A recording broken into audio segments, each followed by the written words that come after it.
Hey, it's Basil. Marvel Snap is a great game buried under mountains and mountains of shit. If you don't know what Snap is, it's a free-to-play competitive card game for phones and PC. Each person has a deck of 12 cards. The cards are based on characters from the Marvel Universe. Each card has a special ability it can do. They can gain power, destroy stuff, or just generally mess with your opponent. All cards have both a cost, which is the number of energy needed to play them. They also all have power, which is the amount of points they're worth when they're on the board. The board space is 3 lanes. Each player tries to get more points than their opponent in each location. 2 out of 3 locations wins. In the event that each player only wins 1 location, then whoever has more total power is the victor. Each location has a special ability too. They can be either really helpful or the bane of your existence. They're random and you won't know what all the locations are till turn 3. When you're actually playing the game, it's quite fun. Each player takes their turn at the same time. There's no 30-minute turns like in Yu-Gi-Oh! And it's not really possible to win on turn 1 like it is in that game either. To prevent just slamming all your good cards on the board in the beginning, Second Dinner has implemented an energy system that makes it so that on turn 1, you have 1 energy. On turn 2, you have 2. On 3 and 3, and you get it by now. There's only 6 turns. Early on, it feels like both players have an equal shot at winning. That's basically where my compliments end. Every other aspect of this game frustrates me, some of which even anger me. Now, you might be asking, if the core gameplay is good, then what's the issue? The game's progression is awful for free-to-play players. So here's how progression works. There's 4 currencies in this game, 3 of which exist solely to obfuscate how little progress you make in the game. The first is boosters. They're little orbs or some shit that you get to upgrade the card's look and progress in your collection level. The changes are very minor. The main thing upgrading a card does is change its border, makes it 3D, and slightly animates it. In a lot of cases, the animation is barely noticeable, and in some cases, it makes it look worse. After upgrading a card, you're stuck with it looking the way it is. There's no customizing it or reverting it back to a previous state. The closest you'll get to that is splits.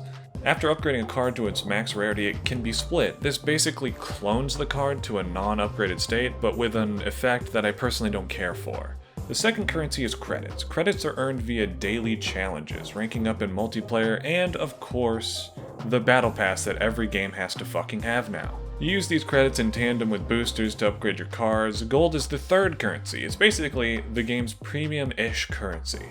It's used to buy variants, bundles, and of course, more credits. The fourth currency is tokens, and they're just used to directly buy cards. You get tokens from buying bundles or randomly from the collection track. And this is the collection track. It's the way to progress in the game. It's filled with useless bloat to stop you from getting what you want, which is new cards. There's one bar that gives you credits and another that gives you boosters, the 2 things that you're using to progress in the track. Why not just have each bar be a collector's reserve? Because they don't want you to make progress. They want to give you the illusion that you're making progress. Now this is a reserve. They call them collector's reserves, but they're really just rebranded loot boxes. What do these loot boxes contain? They're supposed to be a way to earn new cards, but in my experience it's mostly been credits, which I just funnel back into the track, which makes me feel like I'm wasting my time, because I am. They have a chance to give you either a card, some tokens, credits, gold, variants, titles, or avatars. Most of this is bloat designed to keep you from getting new cards. Is anyone ever excited to get an avatar? Why aren't those just rewards for upgrading a card? Whenever I see a new avatar, I go, well, that's less than worthless, because I know I'm never ever going to use it. Titles are at least kind of funny sometimes, but that's not enough for me to justify the fact that they actually do impede my progress. Variants also suck to get in these. Most of the time, they're for cards that I don't use. And even when they are for a card I actually use, the variant is probably fugly. I don't think anyone has ever been excited to receive a pixel variant, and there's a million of them. Now, when I am lucky enough to be graced with the presence of a card, it's not the one I want.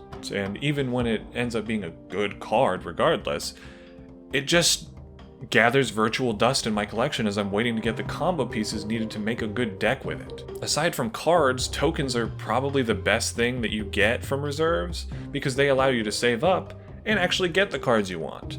The downsides are that you have to wait for the cards to appear in your shop. Most of the great cards are 6,000 tokens, which means you'll be waiting a while to save up for them to get fun cards like Galactus, Thanos, or the High Evolutionary. The max amount you can get from a single reserve is about 600, so naturally getting there is an annoying grind. Now that I've explained the mechanics of this game, I need to make my point about it. This game is inarguably pay to win. The most obvious example is the Battle Pass. Pay $10 in Marvel Snap and you get immediate access to a card that free-to-play players will not have for at least a month or more. Most of the time these are pretty good cards too. When Silver Surfer and Zabu came out, they absolutely dominated the meta. I actually quit playing Snap during the Surfer Zabu era because I was frustrated losing to cards that I didn't have the budget for at the time. Conveniently, Second Dinner only nerfed these cards after they became unavailable for purchase because their season passes ended. There's also an ad that's suspiciously not on their YouTube channel, where Ben Brode is talking about how they explicitly prevented making a game where you could show up and spend a bunch of money and get all the cards right away. Then he immediately goes on to say that you can spend money to speed up the process. Now, I don't think he's lying. I think he's being misleading. It makes it sound like the decision was made to avoid making the game pay to win. But I don't believe that. I think the reason it's designed this way is to make people who have poor impulse control spend more money. You can spend thousands of dollars and, due to RNG, not have every card. The time-gated nature of certain currencies is designed to frustrate the average impatient Joe, so that they spend money on the pass, or on some bundle, or gold, or something. You're very limited in the amount of options for progression outside of spending real money.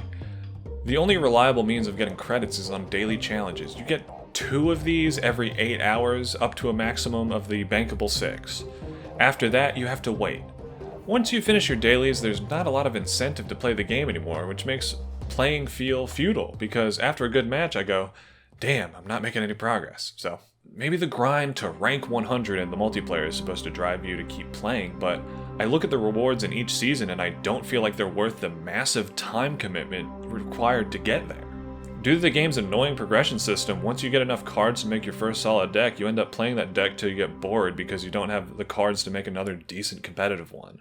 This, on top of the shoddy progression, accelerates burnout. The game's multiplayer progression is fairly annoying too.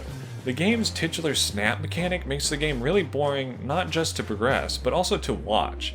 The game has a wagering mechanic. Every game, players wager cubes. Each player has a rank. Each rank is about 8 cubes. And there are 100 ranks. So, people's ranks are determined by how many cubes they've won. The goal is to basically to steal the cubes from your opponent. If someone snaps, then the wager doubles up to the maximum of 8. This creates matches where underdog scenarios can't happen because in order to rank up, a smart player will cut their losses and retreat. I watch a ton of streamers and content creators that play this game because it's much more interesting to watch them play the game because they've spent more money than I have and therefore have access to all the better cards. It sucks not being able to see their combos pop off because the other person retreats. I also see a lot of them intentionally not snapping because then the other player would retreat and then nothing exciting would happen. The fact that you have to play the game suboptimally in ranked to get fun content is a big problem in my eyes. Overall, would I recommend this game in its current state? No! It's grindy pay-to-win mobile trash. There's a good game trapped inside here, but good luck finding the cards to play it.